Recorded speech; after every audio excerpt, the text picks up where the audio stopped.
volunteer. The facility was too clean. That was the first thing I noticed, not the size of the building or the sterile white corridors or the way the receptionist smiled without showing her teeth. It was the cleanliness. The floors gleamed like they'd never been walked on. The walls were bare and white and perfectly unmarked. Even the air felt scrubbed, stripped of any scent, any texture, any sense that human beings had ever breathed it before. "Mr. Kerr?" The receptionist's voice was pleasant and utterly empty.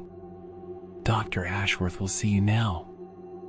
I stood, my joints stiff from the plastic chair. I hadn't slept in 31 hours, which wasn't unusual. I hadn't slept well in 6 years, which was why I was here. The money helped too. $2,000 for 7 nights. All I had to do was lie in a bed and let them watch me not sleep. Easiest money I'd never make. The receptionist led me down a hallway that seemed longer than it should have been. The lights were recessed, soft, casting no shadows. Our footsteps made no sound on the polished floor. "Have you worked here long?" I asked. "Yes," she said, without turning around. I waited for her to elaborate. She didn't. Dr. Ashworth's office was at the end of the hall, a door identical to all the others, unmarked except for a small placard with his name. The receptionist knocked twice, paused, then opened the door and gestured for me to enter. The doctor stood as I walked in. He was younger than I'd expected, mid-30s, maybe, with neat dark hair and glasses that caught the light in a way that made his eyes hard to see. His handshake was firm and brief and exactly the right temperature. "Mr. Kerr, thank you for coming." He gestured to a chair. "Please." I sat. The chair was comfortable in a way that felt calculated, ergonomic in every dimension. "I've reviewed your intake forms," Dr. Ashworth said, settling behind his desk. 6 years of chronic insomnia. You've tried medication? Everything.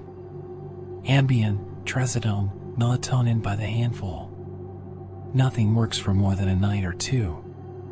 And the sleep itself, when you do manage it. Do you dream? I hesitated. It was a strange question, or maybe it wasn't. Maybe they always ask that. "I don't know," I said. "If I do, I don't remember." Dr. Ashworth nodded slowly, as if this confirmed something. He made a note on a tablet, the stylus moving in quick, precise strokes. That's not uncommon with chronic insomnia. The architecture of sleep becomes disrupted. REM cycles shorten or disappear entirely. The mind forgets how to dream. Is that what you're studying? Dreams? Among other things. Dr. Ashworth set down his stylus and folded his hands. The study is straightforward. You'll sleep in one of our observation rooms for 7 nights. We'll monitor your brain activity, your heart rate, your eye movements. Standard polysomnography. During the day, you're free to use the common areas. There's a library, a small gym, a cafeteria. We ask only that you remain on the premises and avoid caffeine or other stimulants. And if I can't sleep? That's why you're here, Mr. Kerr. The doctor smiled. It was technically a smile. We have methods. The observation room was small and white and featureless. A bed stood against one wall, hospital-style, adjustable, with crisp sheets that smelled of nothing. A chair sat in the corner. A small table held a plastic pitcher of water and a single glass. There were no windows. The ceiling held a recessed camera, a small dark eye watching from above. The bathroom is through there. The technician, a young woman with a clipboard and a ponytail pulled too tight, pointed to a door I hadn't noticed. You'll find toiletries, towels, everything you need. If you require anything else, there's a call button by the bed. Thanks. She didn't leave. She stood in the doorway, clipboard pressed to her chest, watching me with eyes that never quite blinked. "Is there something else?" I asked. "Dr. Ashworth wanted me to remind you," she said. "It's important that you try to sleep. Really try. Even if it feels impossible. I always try. Try harder tonight." She smiled, the same non-smile as the receptionist, the same calculated curve of lips. "It matters." Then she was gone, and I was alone. I sat on the edge of the bed. The mattress was too soft, the kind that swallowed you, made you feel like you were sinking into something. I looked up at the camera. The red light beside it glowed steadily, unblinking. "They're watching," I thought. That's the point. That's what you signed up for. But it felt different than I'd expected. Not clinical. Not detached. The cameras, I felt intent, like something behind it was leaning forward, waiting. I lay back and stared at the ceiling. The lights dimmed automatically at 10 o'clock. Not off, just dim, a soft gray glow that turned the white room into something softer, vaguer. I closed my eyes and did what I always did, tried to quiet my mind, tried to slow my breathing, tried to sink into the space between waking and sleeping where my body might finally let go. It didn't work. It never worked. My thoughts circled and spiraled, catching on nothing, refusing to settle. I thought about the money. About my apartment, the rent 3 weeks overdue. About the receptionist's empty smile and the technician's words, "Try harder tonight." It matters. Why did it matter? What were they hoping to see? Hours passed. The gray light never changed. I lay still, eyes open, staring at the ceiling that seemed, in the dimness, farther away than it should have been.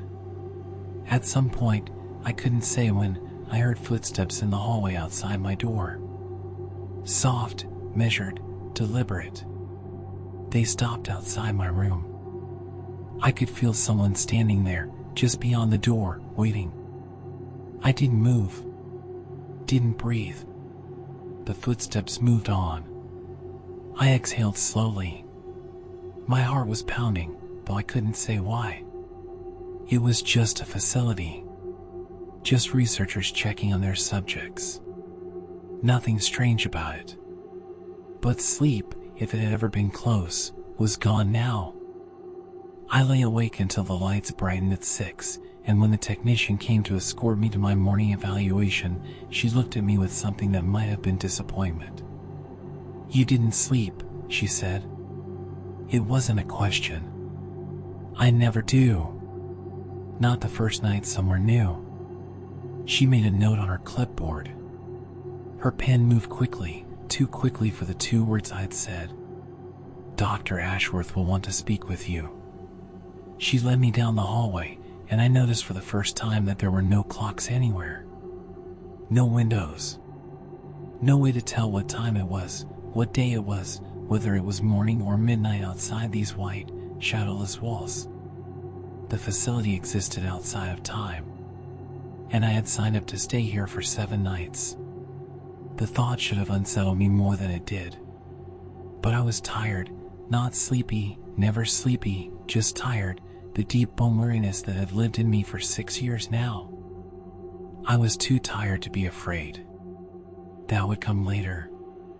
The morning evaluation took place in a room identical to every other room in the facility, white walls, no windows, soft lighting that came from everywhere and nowhere.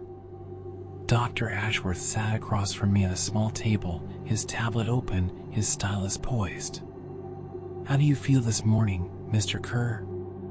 "Tired," I said. "Same as always." "But you didn't sleep." "No." He made a note. The stylus moved in quick, precise strokes, far more than the single word warranted. "Do you remember anything from last night? Any moments of drifting? Any hypnagogic imagery?" "Hypno what?" The images that sometimes occur at the threshold of sleep. Faces, shapes, fragments of scenes. I shook my head. Nothing. I was awake the whole time. Dr. Ashworth studied me for a moment. His glasses caught the light, turning his eyes into flat white discs. Sometimes, he said carefully, subjects experience microsleeps without being aware of them. Brief moments, seconds, really, where the brain enters a sleep state even while the body remains still. It's possible you slept without knowing it.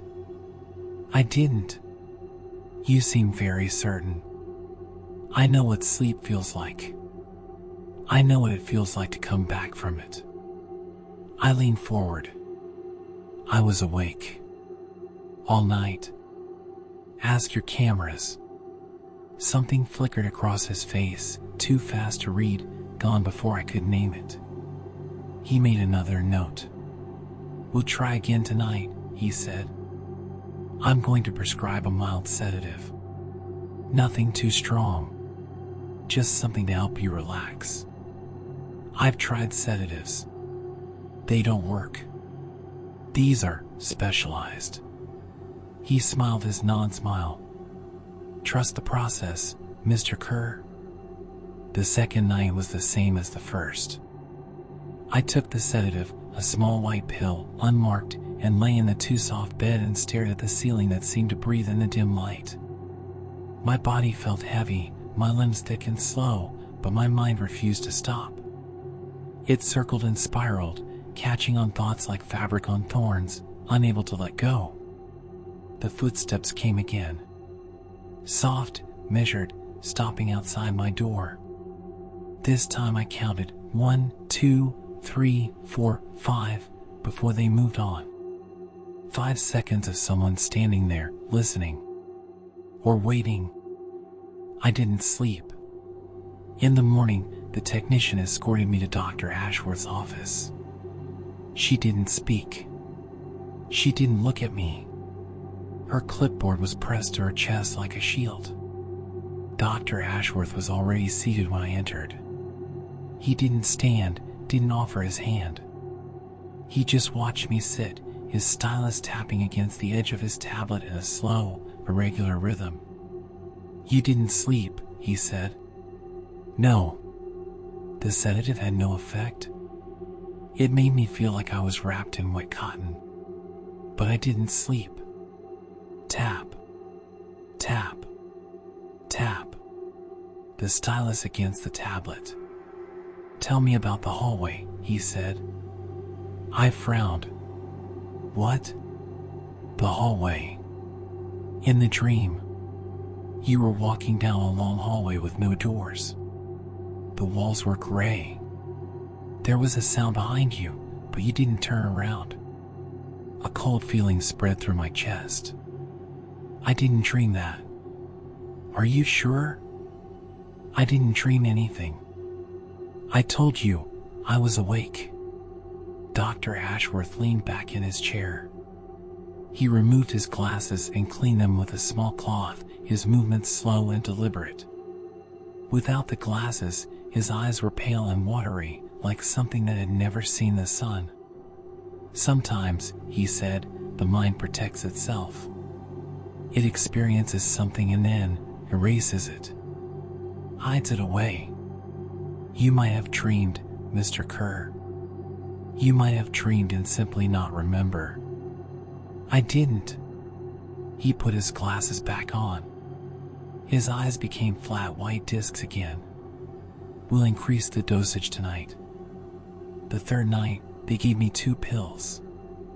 My body became a distant thing, heavy and numb, floating somewhere beneath me. But my mind stayed sharp and awake and horribly present, trapped in a body that couldn't move, staring at a ceiling that seemed to pulse in the dim light like something breathing. I heard the footsteps again. They stopped outside my door. This time, the handle turned. I couldn't move. Couldn't speak. The sedatives had pinned me to the bed like a specimen under glass. I watched the door, watched the handle turn, watched the crack of light from the hallway appear as it opened an inch, 2 inches. Then it stopped, held there for a long moment, and slowly closed again. The footsteps moved on. I lay there for hours, heart pounding in my chest, unable to move, unable to sleep, unable to do anything but wait for morning. When the lights brightened, I could move again.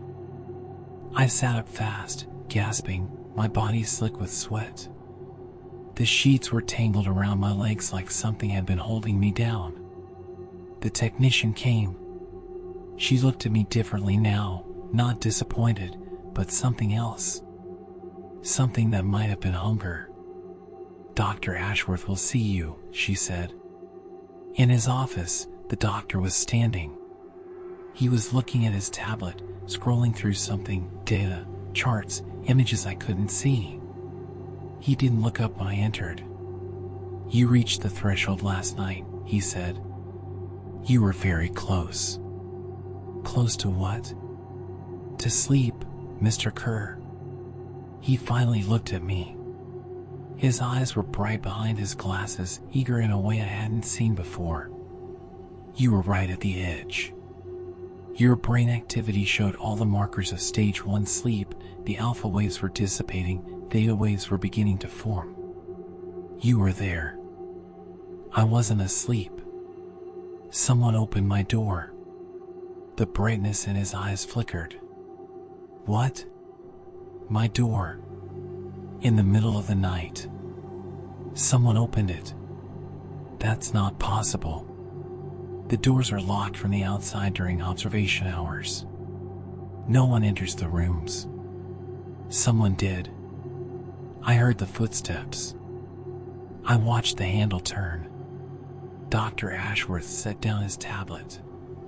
He folded his hands in front of him, and I noticed for the first time that his fingers were trembling. Just slightly. Just enough. "Mr. Kerr," he said, "what you're describing sounds very much like a hypnagogic hallucination. They're common at the threshold of sleep. The mind begins to dream while the body is still partially awake. It can feel extremely real." It was real. The cameras show no one entering your room. Then someone edited the cameras. The silence that followed was thick and strange. Dr. Ashworth stared at me, and for just a moment, the mask slipped. I saw something beneath it, not anger, not frustration, but fear. Raw and real and quickly hidden. "We'll try a different approach tonight," he said. His voice was calm again, professional, but his hands were still trembling. "Something stronger. I think you're very close, Mr. Kerr. I think we're almost there." "Almost where?" He smiled. It didn't reach his eyes. "You should rest today. Use the library. Take a walk in the garden." "There's a garden?" "Of course." He gestured vaguely. "Down the hall. 3rd door on the left." I'd walked that hallway a dozen times. There was no 3rd door on the left. But when I left his office and counted my steps, there it was, a door I had never seen before, leading to a small courtyard filled with gray light and plants that didn't move in the windless air. I stood in the garden for a long time, trying to remember if it had always been there. I couldn't. And that night, when they gave me the new pills, 3 of them, blue this time, unmarked, I took them without argument. I was too tired to fight. I was too tired to wonder why the plants hadn't moved, or why the doctor's hands had trembled, or why the technician looked at me like something she was waiting to consume. I just lay in the bed and let the pills drag me down towards something I'd been running from for 6 years. The threshold. The door. Whatever was waiting on the other side. I don't remember falling asleep on the 4th night. One moment I was staring at the ceiling, feeling the blue pills dissolve my body into something distant and heavy. The next, I was standing in a hallway. Gray walls. No doors. A sound behind me, wet, rhythmic, like breathing or like something dragging itself across the floor. I didn't turn around. I knew, with the absolute certainty of dreams, that I couldn't turn around. That if I saw what was behind me, something terrible would happen. So I walked. The hallway stretched ahead of me, endless and identical, the gray walls pressing close. The sound followed. It was getting closer. I could feel it now, a presence at my back, vast and patient, radiating cold. And then I saw it. A door. It stood at the end of the hallway, ordinary and impossible, a simple wooden door with a brass handle, the kind you'd find in any old house. But there was something wrong with it. Something I couldn't name. The angles were off. The shadows it cast went the wrong direction. And from the gap beneath it, light spilled out, not warm light, not cold light, just light, pure and absolute, the color of nothing at all. I stopped walking. The sound behind me stopped too. In the silence, I heard something else. A voice. Faint, distant, coming from behind the door. David. It knew my name. David. We've been waiting. I reached for the handle and woke up. The lights were bright. Too bright. I was in my bed, in my room, and there were people standing over me, Dr. Ashworth and the technician and two others I'd never seen, all of them staring at me with expressions I couldn't read. You slept, Dr. Ashworth said. His voice was thick with something. Relief, maybe. Or hunger. You finally slept. I tried to speak. My mouth was dry, my tongue thick and clumsy. The door, I managed. I saw. Don't. The doctor leaned closer. His eyes were too bright, his face too eager. Don't tell me. Not yet. We need to record this properly. We need. I want to leave. The words came out before I knew I was going to say them. The room went silent. Mr. Kerr, Dr. Ashworth said slowly. You signed a contract. I don't care. I want to leave. Now. You've only completed 4 nights. If you leave now, you forfeit the payment. I don't care about the money. I sat up, pushing past the heaviness in my limbs. Something is wrong here. The questions you ask, the way you look at me, the door in my dream, the way you all... What door? I stopped.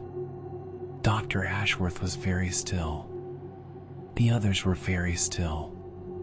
The room felt like a held breath, like the moment before something breaks. You said you saw a door, the doctor said. In your dream. Tell me about the door, David. He'd never called me David before. No. I swung my legs over the side of the bed. I'm leaving. You can't. The words were flat. Final. Not a request. I looked at him. At the others. At the technician, whose hand had moved to rest on something at her belt, a syringe, I realized. A syringe filled with something clear. The door, Dr. Ashworth said again. Tell me about the door. Why does it matter? Because we've been looking for someone like you for a very long time. He took a step closer. Someone whose door is loose. Someone who can reach the threshold and stay there. Most people, when they get close, they wake up.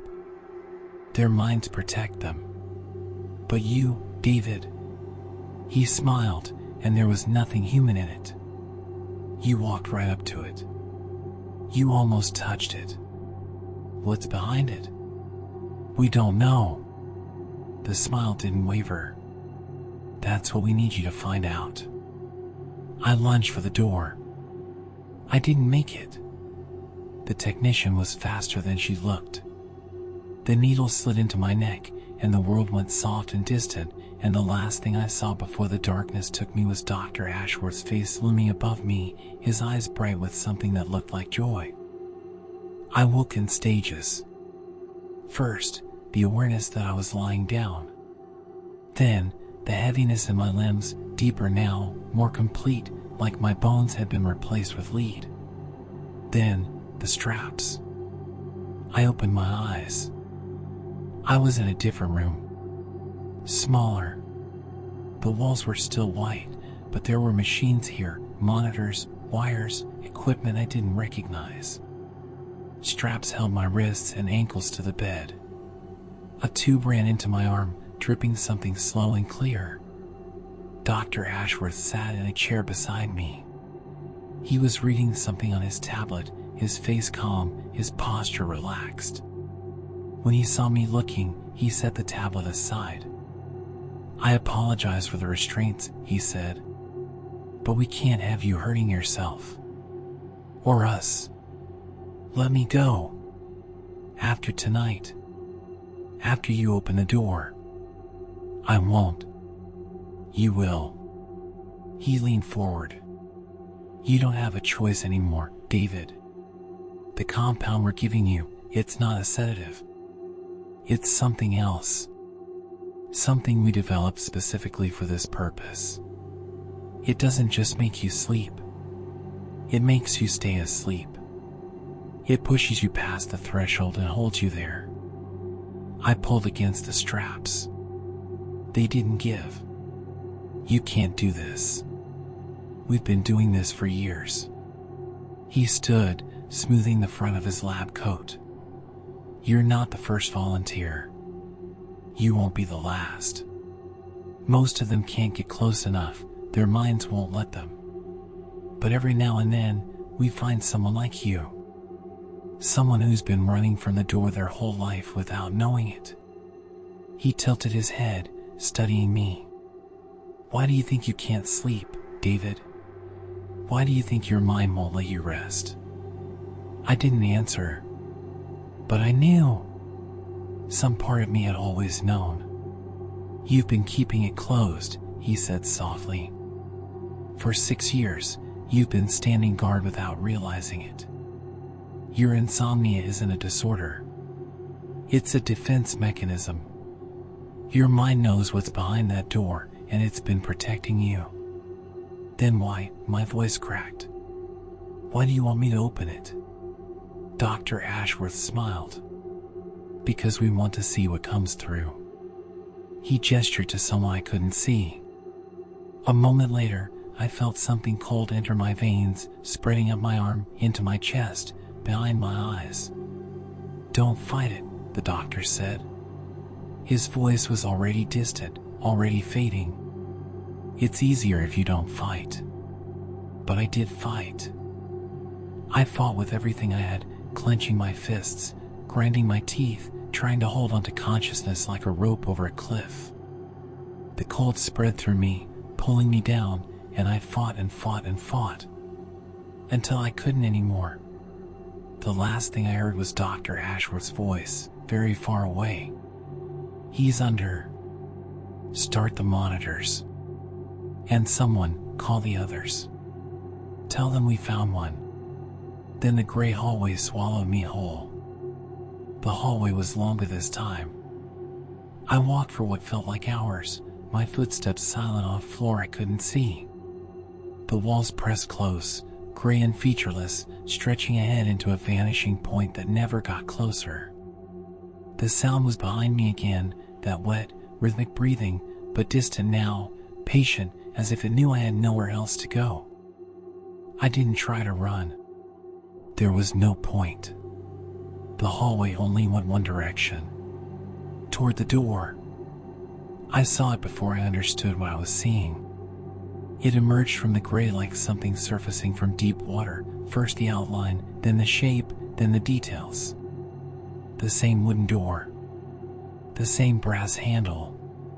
The same rawness that made my eyes slide away, that made my brain insist this is not real, this cannot be real. But I was done pretending things weren't real. I stopped a few feet from the door. The light still spilled from beneath it, that impossible light, colorless and absolute. I could feel it on my skin, neither warm nor cold, just present, pressing against me like a hand. The voice came again. David. It wasn't coming from behind the door. It was coming from inside it. From the wood itself, from the brass handle, from the light that pooled at my feet. You came back. I didn't have a choice. There's always a choice. I looked at the door. At the handle, dull brass, slightly tarnished. I could reach out and touch it. I could wrap my fingers around it and turn it and see what was on the other side. That's what they wanted.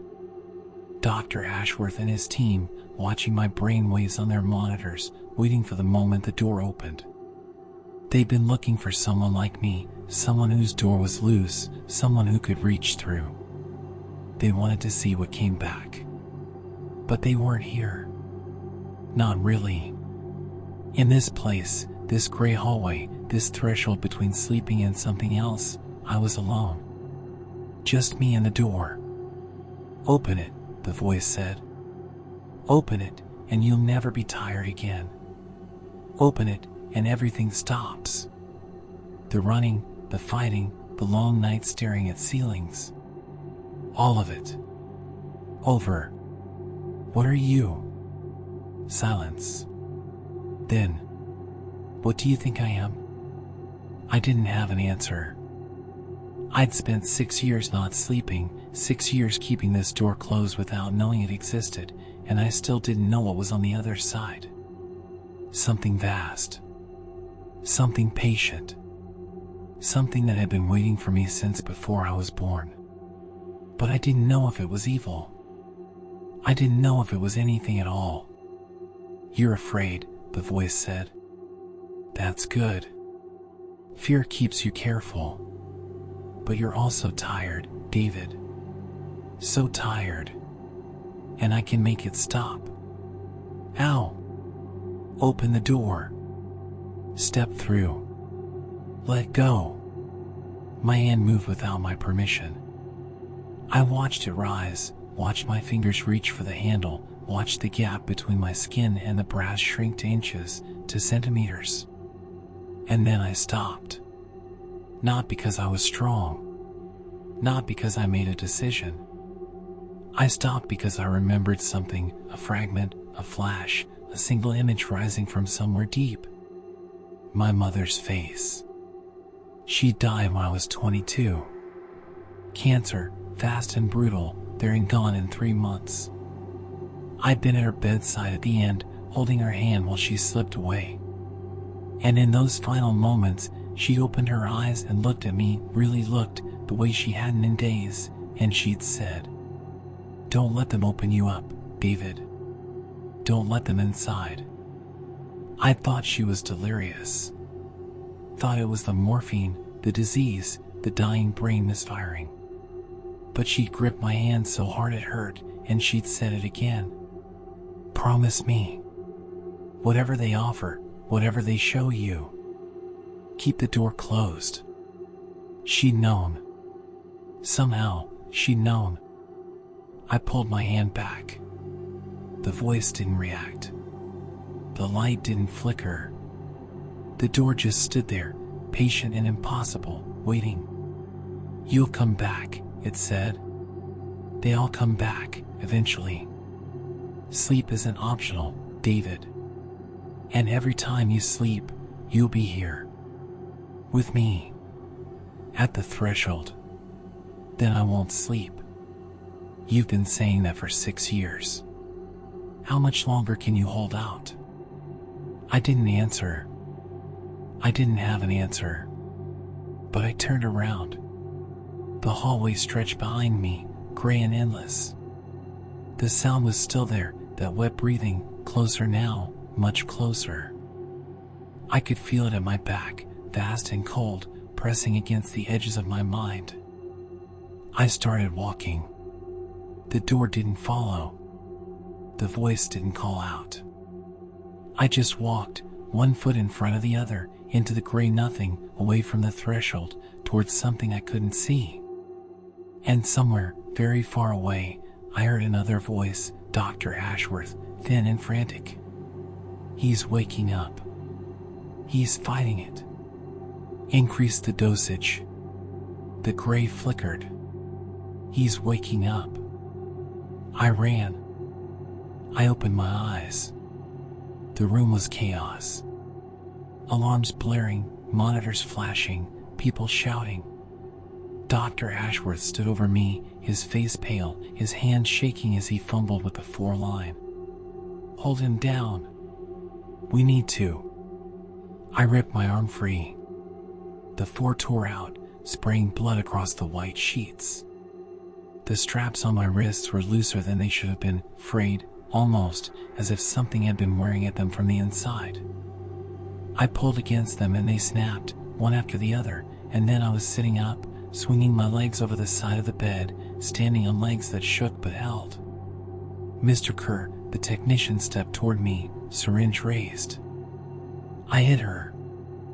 I'd never hit anyone in my life. But my fist connected with her jaw and she went down, the syringe skittering across the floor, and I was moving through the door, into the hallway, past the white walls and the soft lights and the doors that all looked the same. Behind me, shouting. Footsteps. Dr. Ashworth's voice, high and desperate. Stop him. He's still connected. He's still. I found a door with a crash bar. An exit sign glowing red above it. I slammed into it with my shoulder and burst out into night. Cold air. Stars overhead. A parking lot, nearly empty, lit by sodium lights that buzzed and flickered. I ran across the asphalt, barefoot, wearing nothing but the thin hospital gown, and I didn't stop until I reached the road. A car was coming. I stepped into its path, waving my arms, and it screeched to a halt inches from my legs. The driver rolled down his window. An old man, white-haired, frightened. What the hell? Please, I said. Please. I need to get away from here. He looked at me, the gown, the bare feet, the blood still dripping from my arm. He looked at the facility behind me, dark and silent, no one following. Get in, he said. I got in. That was 3 weeks ago. I'm writing this in a motel room 6 states away, paying cash, using a name that isn't mine. I haven't slept since that night. Not once. The exhaustion is a living thing now, a weight I carry with me everywhere, pressing down on my skull, blurring the edges of my vision. But I'm afraid to close my eyes. Because I know what's waiting. The gray hallway. The door. The voice that knows my name. I didn't open it. I walked away. But the voice was right, sleep isn't optional. Sooner or later, my body will give out. Sooner or later, I'll find myself back at the threshold, standing in front of that impossible door, and I don't know if I'll be strong enough to turn away again. My mother kept the door closed her whole life. Maybe that's what killed her, the strain of it, the constant vigilance, the never letting go. Maybe that's what's killing me. Or maybe the door isn't the danger. Maybe the danger is what happens if it stays closed too long. I don't know. I don't know anything anymore. All I know is that something is out there, something vast and patient, and it's been waiting for me since before I was born. All I know is that every time I blink, I see the gray hallway. Every time I close my eyes, I hear the voice. David. We're still here. We're still waiting. And sooner or later, tonight, tomorrow, a year from now, I'm going to have to decide. Do I keep running? Or do I finally open the door? The motel room is quiet. The clock on the nightstand reads 3:47 a.m. Outside, a truck rumbles past on the highway, headlights sweeping across the ceiling. My eyes are so heavy. Maybe I'll just rest them. Just for a moment. Just to see what happens. Just to